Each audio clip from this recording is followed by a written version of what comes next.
Jumpa lagi dengan kami hanya di Arini Tips yang kali ini akan membahas tentang ulasan yang berjudul Kisah Batik Madrim dan Angling Darmo. Angling Dharma merupakan seorang raja dari Kerajaan Emelowopati.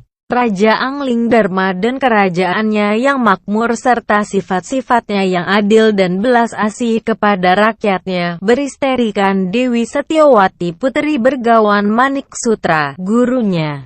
Sampai pada suatu ketika terjadi hubungan Raja Angling Dharma dengan permaisurinya kurang serasi. Raja pun pergi berburu untuk menghibur hati. Sepulang berburu, Angling Dharma melihat dua ekor ular Nagagini dan ular tampar bersenggama. Karena tahu bahwa Nagagini adalah istri sahabatnya, Naga Pertala, Angling Dharma membunuh dengan panah sang ular tampar malang.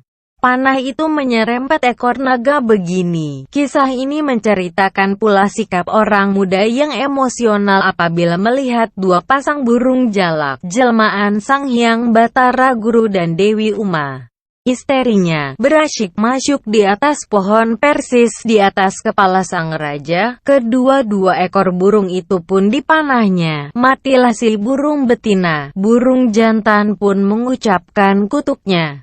Angling Dharma akan berpisah dengan istrinya ketika keduanya sedang bercinta-cintaan. Dewi Setiawati keluar menjemput kedatangan raja yang pulang dari berburu. Raja dan permaisuri memasuki peraduan. Tapi raja bermuka murung memikirkan hukuman yang akan dijatuhkan oleh Naga Pertala. Dewi Setiawati salah sangka terhadap sikap sang raja. Sang Dewi mengira raja tidak sudi dengan dirinya. Untuk mencairkan suasana tersebut, diceritakanlah peristiwa terbunuhnya ular tampar itu. Nagagini memfitnah Angling Dharma kepada lakinya bahwa Angling Dharma sudah mencoba memperkosa dirinya. Tentu saja sang Naga Pertala marah dan ingin menghancurkan Angling Dharma. Ketika sang naga menyamar masuk menjadi udara, ia mendengar penuturan Angling Dharma dengan sang permaisuri. Karena perbuatan Angling Dharma dianggap menyelamatkan Naga Pertala dari malu, sang Raja Emelowopati dihadiahi mukjizat seperti Nabi Sulaiman, yaitu mampu memahami bahasa semua binatang. Dengan cara tidak boleh diajarkan kepada siapapun. Ketika Raja dan Ratu beradu, terdengarlah oleh Angling Dharma percakapan dua ekor cicak yang mengajak pasangannya berbuat seperti Raja dan Ratu. Mendengar hal tersebut, Angling Dharma tertawa. Setiawati tersinggung hatinya. Dianggapnya sang raja mentertawakan dirinya yang tidak mampu melayani sang raja untuk mencairkan suasana. Terpaksalah sang raja menceritakan ilmu dari sahabatnya, Naga Pertala. Akan tapi disinilah awal bencana itu. Dewi Setiawati meminta diajari ilmu memahami bahasa binatang itu. Jika tidak, ia akan membunuh diri dengan cara terjun ke dalam api. Untuk menunjukkan cintanya, raja ingin bunuh diri bersama. Ketika raja dan ratu telah siap di anjungan, api mulai marak. Di bawah panggung ada dua ekor domba bertengkar. Si jantan dipaksa oleh si betina untuk mengambilkan daun kelapa sebagai pengobat ngidam hamilnya. Domba jantan menolak. Ketika domba betina mengancam hendak bunuh diri, bahkan si jantan menyuruh betinanya untuk melakukannya. Setelah domba betina mati dalam api, domba jantan pun lenyap karena keduanya adalah dewa yang menyamar. Mendengar domba jantan tidak mau ikut musnah dalam api, berubahlah pikiran sang raja. Sang istri dibiarkan melompat sendiri. Dan sang raja pun sangat berduka dan berkata, "Saya tidak akan kawin lagi jika tidak ada wanita yang menyamai Dewi Setiawati." Janji Angling Dharma tersebut didengar oleh Dewi Uma dan Dewi Ratih. Kedua-duanya lalu menguji keteguhan janji itu dengan cara menyamar menjadi nenek-nenek dan gadis cantik menyerupai Dewi Setiawati. Ketika melihat gadis cantik dekatnya, runtuhlah iman sang raja yang baru kehilangan permaisurinya itu. Seketika itu, Dewi Uma menghukum Angling Dharma. Ia harus meninggalkan istananya. dan kerajaannya akan tampak seperti hutan sehingga hukuman selesai. Raja pun memulai pengembaraannya yang pertama di kerajaan Loyopati. Angling Dharma diberitahu oleh seorang nenek bahwa di sini tinggal 3 orang puteri raksasa yang cantik. Angling Dharma ingin tahu keadaan gadis tersebut. Darah mudanya mendorongnya untuk memperistri 3 orang gadis yang ternyata pemakan daging manusia. Ketika rahasia ketiga-tiga gadis itu terbongkar, mereka marah dan mengutuk Angling Dharma menjadi burung belibis. Mendapatkan kutuk yang kedua kali, keyakinan diri sang raja mulai menurun. Sambil terbang, dikatakannya bahwa ia lebih baik mati. Sampailah burung belibis ke desa Wonosari, Bojonegoro, tempat tinggal Demang Klungsur dan Geduk pembantunya. Terbetik dalam hati burung belibis untuk mengabdi kepada Geduk yang pada waktu itu sedang memasang jerat untuk menangkap burung. Secara sengaja kaki belibis dimasukkan ke jerat tersebut. Belibis dibawa kepada Ki Demang. Burung belibis menasihati Ki Demang untuk berhenti menjerat burung, meningkatkan pertanian, dan belajar menjadi pedagang telur burung belibis. Ki Demang menjadi kaya raya dan kampungnya mulai dikenal orang. Suatu hari Raja Darmowiseso, ayah Dewi Srenggono, mendapatkan ujian berupa 2 orang rakyatnya berebut istri bernama Bermani. Kedua-duanya mengaku asli bernama Bermana, padahal salah satunya adalah palsu. Belibis mendengar kabar tentang persoalan Raja Darmowiseso dari burung gagak. Belibis membujuk Ki Demang untuk mengambil bagian dalam sayembara mengungkap suami kembar tersebut. Belibis memberitahu suatu siasat kepada Ki Demang. Siapa yang berhasil masuk ke dalam kendi ialah suami asli Bermani. Dengan siasat itu, tertangkaplah suami palsu, sebab tidak mungkin manusia biasa bisa masuk ke dalam kendi sekecil itu. Ki Demang diangkat menjadi patih jaksa negara. Burung belibis menggoda Dewi Srenggonowati yang sedang duduk di taman. Dewi memerintahkan para pengiringnya menangkap belibis tetapi tidak berhasil. Pulang ke istana sambil menangis karena menginginkan burung belibis. Patih jaksa negara disuruh mencari belibis tersebut. Ki Patih berkata kepada raja bahwa dirinya mempunyai burung belibis putih. Burung belibis menjadi kesayangan Dewi Srenggonowati. Burung belibis, Dewi Srenggonowati, dan para emban bersenang-senang sambil bermain tebak-tebakan, teka-teki, atau melantunkan tembang. Tembang yang dilantunkan berisi kehebatan, kegagahan, kebagusan rupa, dan kesaktian Angling Dharma yang diaku sebagai tuan rajanya si burung. Dewi Srenggonowati terharu mendengar tembang si burung belibis. Ketika makan bersama belibis, Dewi Srenggono bertanya mengapa tuannya dulu meninggalkan keratonnya. Belibis menjawab bahwa rajanya ditinggal mati bunuh diri oleh istrinya. Kali ini, sang burung memberitahu sang dewi tentang syarat-syarat memilih suami. Pada waktu sang dewi tidur, belibis menciuminya. Burung belibis minta kepada dewi untuk mencabut jambul bulu di kepala. Tahulah sang putri bahwa burung belibis adalah sang Angling Dharma sendiri. Kemudian mereka berdua bersandiwara. Siang menjadi belibis, malam tidur berdua sebagai manusia biasa. Sampai pada suatu ketika sang Dewi Srenggonowati hamil. Hal ini tentu membuat raja dan ratu susah hati. Sang raja mengadakan sayembara. Siapa yang mampu menangkap maling, pencuri, sakti boleh mempersunting putri, diangkat sebagai raja muda, dan akan mendapat kekuasaan separuh negara. Di sisi lain Batik Madrim, Patih Melowopati, berangkat mencari rajanya. Sebelum berangkat ia menunjukkan kesaktiannya dengan mengatakan, jika pohon siwalan ini boleh saya cabut, Gusti Pangeran Angling Dharma masih hidup. Ternyata ia dapat mencabut pohon tersebut. Patih Madrim menugaskan Jajaningrat dan Wijanarko untuk menjaga kerajaan sewaktu dia mencari Raja Angling Dharma. Madrim menyamar menjadi pendeta Wasi Batik Madrim. Batik Madrim berjumpa dengan Pati Bojonegoro yang mencari orang sakti yang dapat menangkap maling sakti yang bersembunyi di negara Bojonegoro. Batik Madrim menyanggupi bahwa dirinya sanggup menangkap maling sakti tersebut. Batik Madrim tahu bahwa maling yang dicurigai itu bersembunyi di tempat peraduan sang putri. Batik Madrim minta agar putri disuruh menghadap sang raja dengan burung belibisnya sekali. Batik Madrim meminta Dewi menyerahkan burung belibis karena disitulah maling itu sembunyi. Tetapi roh Angling Dharma berpindah dari satu tempat ke tempat lain, termasuk antaranya ke dalam cincin yang dipakai oleh Dewi Srenggono. Maharaja Angling Dharma berubah diri menjadi besar sambil membujuk Batik Madrim untuk masuk ke dalam api. Mengenali suara rajanya, Madrim kemudian menyembah dan mengaku kalah sambil menangis.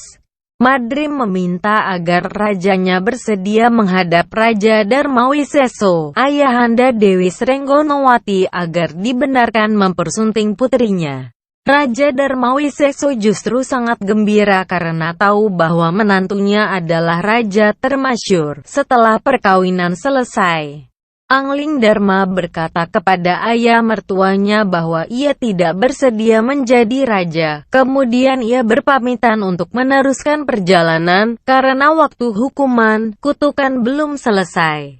Batik Madrim diperintahkan kembali ke Emelowopati, tetapi ia ingin menemani sang raja dalam perjalanan. Angling Dharma menyembuhkan orang tuli dan lumpuh. Kemudian Raja dan Madrim menemukan pengumuman berisi sayembara mengobati puteri Raja Basunanda, Raja Kertanegara, yang bernama Trusilowati yang sakit bisu. Barang siapa dapat mengobatinya, boleh memperisterinya. Menuju kerajaan Kertanegara. Di sana Angling Dharma dan Madrim menyaksikan dukun-dukun mengobati Trusilowati. Angling Dharma menyamar menjadi pendeta, meminta izin kepada Raja Basunanda untuk mengobati Trusilowati. Kata Basunanda, jika Trusilowati berhasil berbicara 3 kali, berarti ia sudah sembuh. Angling Dharma mengatakan bahwa roh Trusilowati dibawa oleh Raja Raksana Pancaidiyono dari negara Simbarman Yuro. Karena dahulu lamarannya sempat ditolak,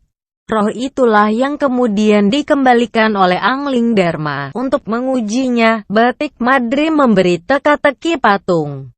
Angling Dharma menunjukkan kesaktiannya dengan cara menyuruh tempat tembakau dan lampu melanjutkan teka-teki. Telah 3 kali Putri Trusilo menjawab teka-teki dengan benar, berarti ia telah betul-betul sembuh dari penyakit bisunya. Angling Dharma dikawinkan dengan sang puteri.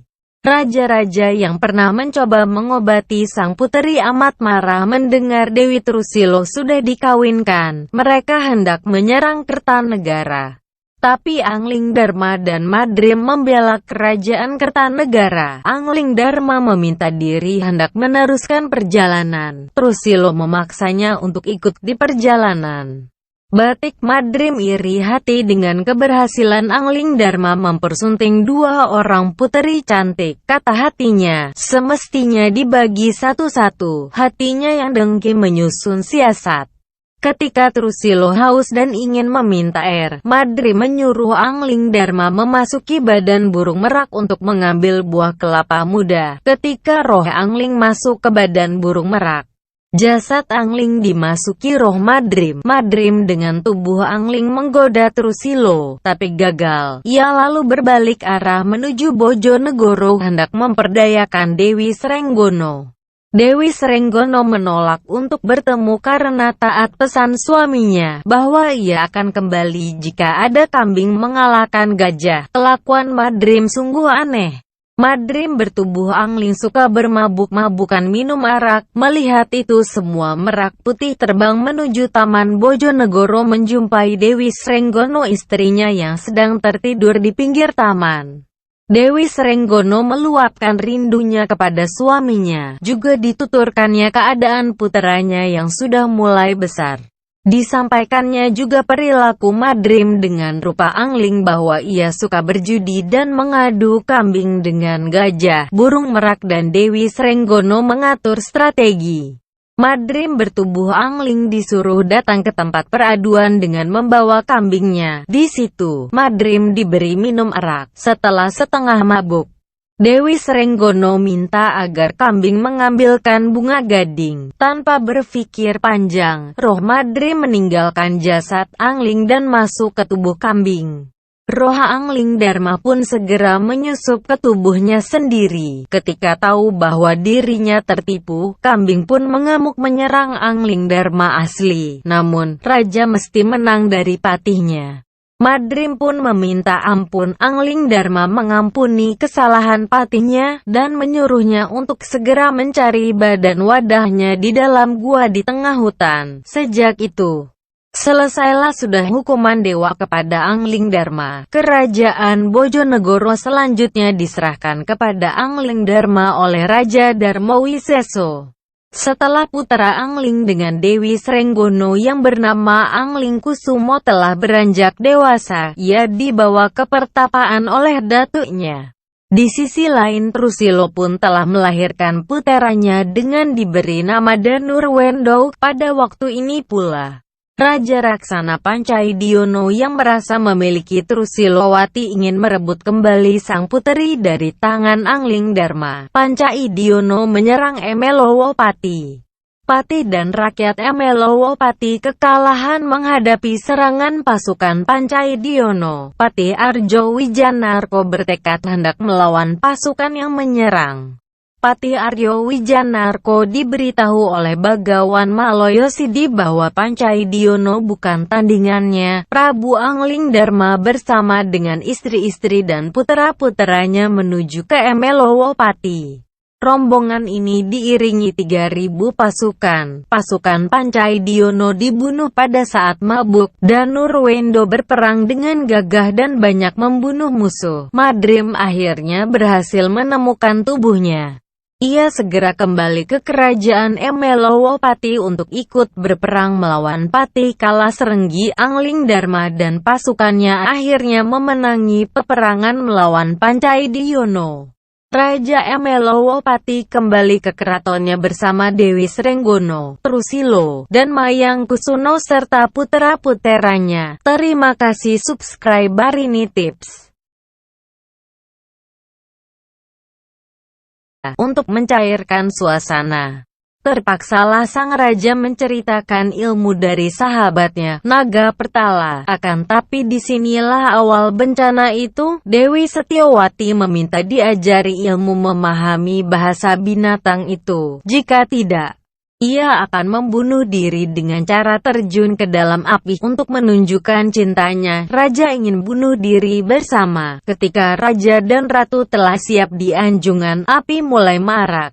Di bawah panggung ada 2 ekor domba bertengkar. Si jantan dipaksa oleh si betina untuk mengambilkan daun kelapa sebagai pengobat ngidam hamilnya. Domba jantan menolak. Ketika domba betina mengancam hendak bunuh diri, bahkan si jantan menyuruh betinanya untuk melakukannya. Setelah domba betina mati dalam api, domba jantan pun lenyap karena keduanya adalah dewa yang menyamar. Mendengar domba jantan tidak mau ikut musnah dalam api, berubahlah pikiran sang raja. Sang istri dibiarkan melompat sendiri. Dan sang raja pun sangat berduka dan berkata, "Saya tidak akan kawin lagi jika tidak ada wanita yang menyamai Dewi Setiawati." Janji Angling Dharma tersebut didengar oleh Dewi Uma dan Dewi Ratih.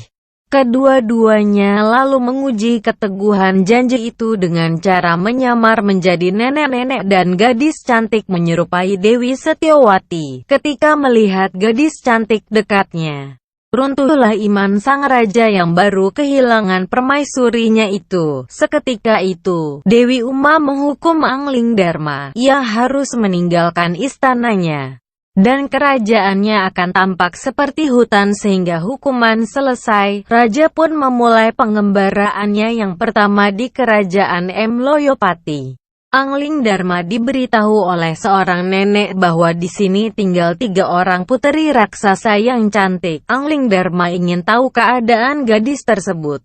Darah mudanya mendorongnya untuk memperistri 3 orang gadis yang ternyata pemakan daging manusia. Ketika rahasia ketiga-tiga gadis itu terbongkar, mereka marah dan mengutuk Angling Dharma menjadi burung belibis. Mendapatkan kutuk yang kedua kali, keyakinan diri sang raja mulai menurun. Sambil terbang, dikatakannya bahwa ia lebih baik mati.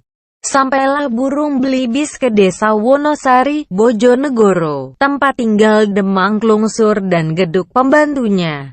Terbetik dalam hati burung belibis untuk mengabdi kepada Geduk yang pada waktu itu sedang memasang jerat untuk menangkap burung. Secara sengaja kaki belibis dimasukkan ke jerat tersebut.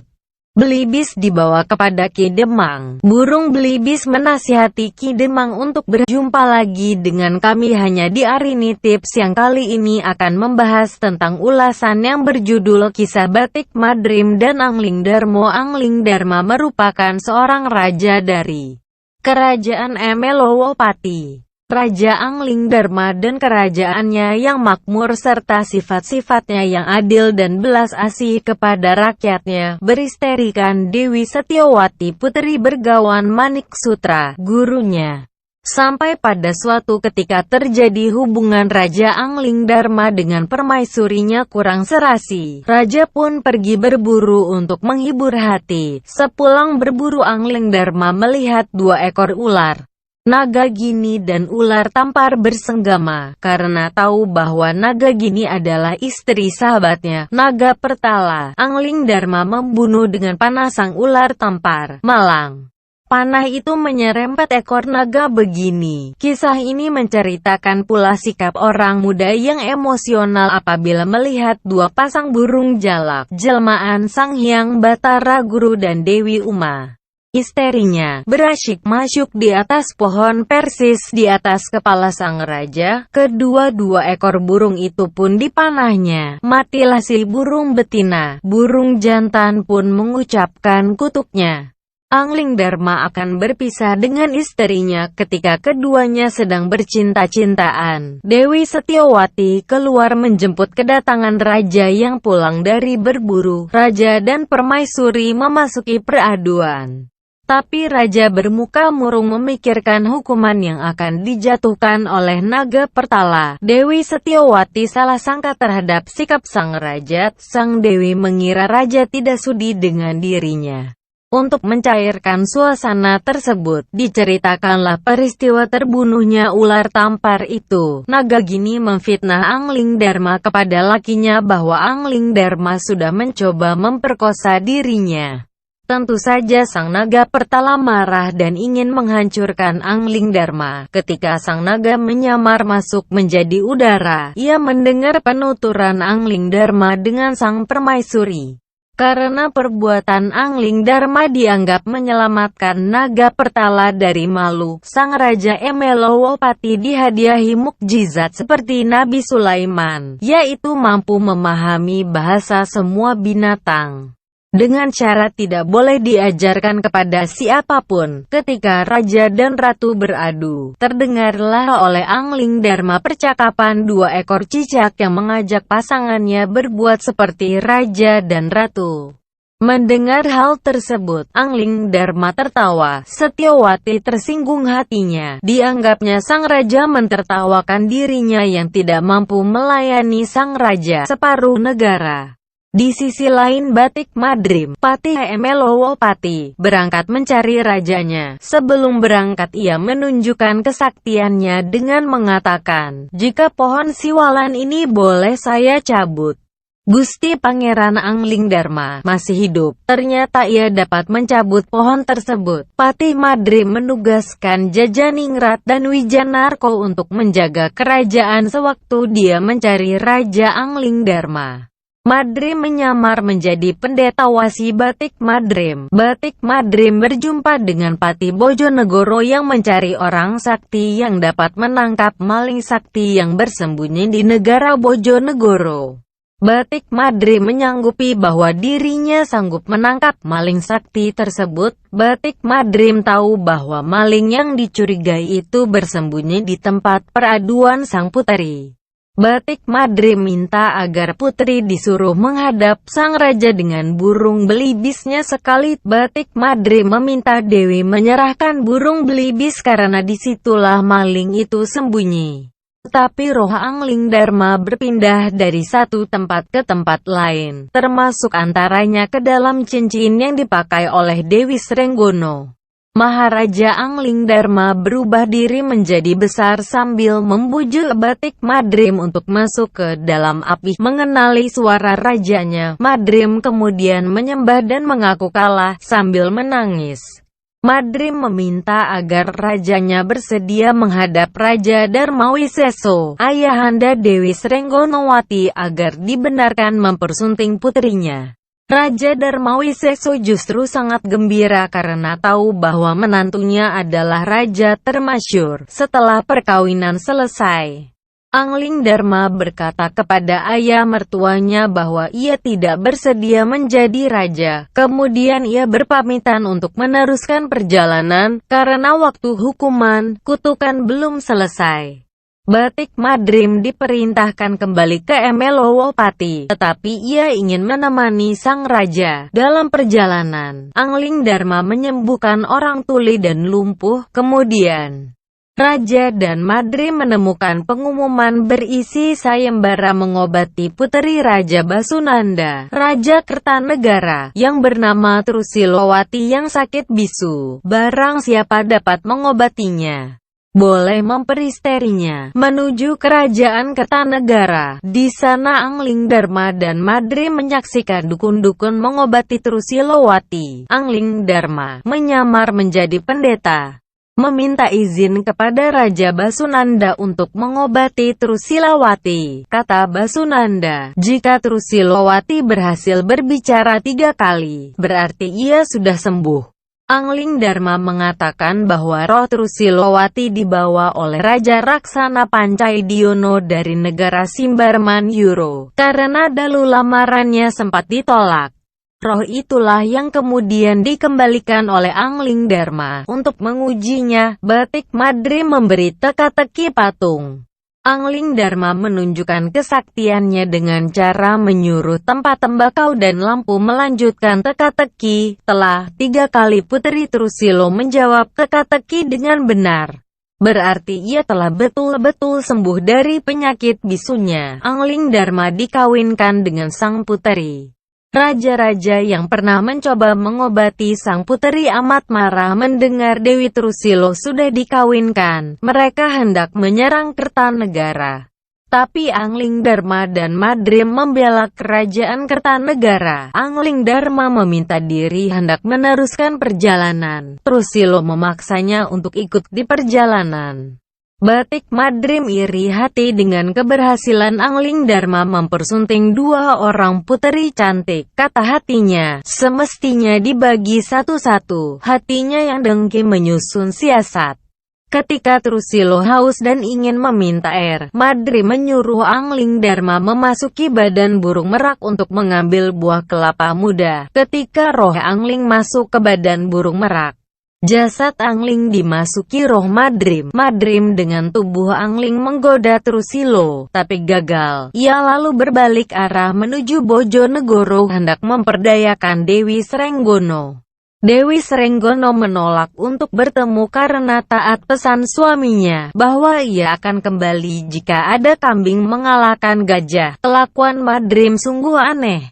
Madrim bertubuh Angling suka bermabuk-mabukan minum arak. Melihat itu semua merak putih terbang menuju Taman Bojonegoro menjumpai Dewi Srenggono istrinya yang sedang tertidur di pinggir taman. Dewi Srenggono meluapkan rindunya kepada suaminya. Juga dituturkannya keadaan puteranya yang sudah mulai besar.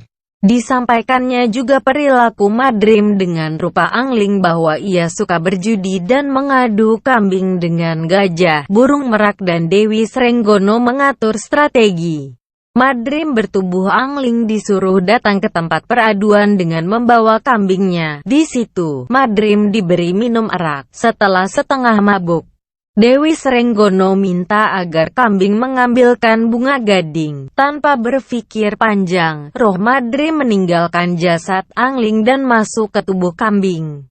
Roh angling Dharma pun segera menyusup ke tubuhnya sendiri. Ketika tahu bahwa dirinya tertipu, kambing pun mengamuk menyerang angling Dharma asli. Namun, Raja mesti henti menjerat burung, meningkatkan pertanian, dan belajar menjadi pedagang telur burung belibis. Ki Demang menjadi kaya raya dan kampungnya mulai dikenal orang. Suatu hari Raja Darmawiseso, ayah Dewi Srenggono, mendapatkan ujian berupa dua orang rakyatnya berebut istri bernama Bermani. Kedua-duanya mengaku asli bernama Bermana, padahal salah satunya adalah palsu. Belibis mendengar kabar tentang persoalan Raja Darmawiseso dari burung gagak. Belibis membujuk Ki Demang untuk mengambil bagian dalam sayembara mengungkap suami kembar tersebut. Belibis memberitahu suatu siasat kepada Ki Demang. Siapa yang berhasil masuk ke dalam kendi ialah suami asli Bermani. Dengan siasat itu, tertangkaplah suami palsu. Sebab tidak mungkin manusia biasa bisa masuk ke dalam kendi sekecil itu. Ki Demang diangkat menjadi patih jaksa negara. Burung belibis menggoda Dewi Srenggonowati yang sedang duduk di taman. Dewi memerintahkan para pengiringnya menangkap belibis tetapi tidak berhasil. Pulang ke istana sambil menangis karena menginginkan burung belibis. Patih jaksa negara disuruh mencari belibis tersebut. Ki Patih berkata kepada raja bahwa dirinya mempunyai burung belibis putih. Burung belibis menjadi kesayangan Dewi Srenggonowati. Burung belibis, Dewi Srenggonowati, dan para emban bersenang-senang sambil bermain tebak-tebakan, teka-teki, atau melantunkan tembang. Tembang yang dilantunkan berisi kehebatan, kegagahan, kebagusan rupa, dan kesaktian angling Dharma yang diaku sebagai tuan rajanya si burung. Dewi Srenggonowati terharu mendengar tembang si burung belibis. Ketika makan bersama belibis, Dewi Srenggono bertanya mengapa tuannya dulu meninggalkan keratonnya. Belibis menjawab bahwa rajanya ditinggal mati bunuh diri oleh istrinya. Kali ini, sang burung memberitahu sang dewi tentang syarat-syarat memilih suami. Pada waktu sang dewi tidur, belibis menciuminya. Burung belibis minta kepada Dewi untuk mencabut jambul bulu di kepala. Tahulah sang putri bahwa burung belibis adalah sang angling Dharma sendiri. Kemudian, mereka berdua bersandiwara. Siang menjadi belibis, malam tidur berdua sebagai manusia biasa. Sampai pada suatu ketika sang Dewi Srenggonowati hamil. Hal ini tentu membuat raja dan ratu susah hati. Sang raja mengadakan sayembara. Siapa yang mampu menangkap maling, pencuri, sakti boleh mempersunting putri, diangkat sebagai raja muda, dan akan mendapat kekuasaan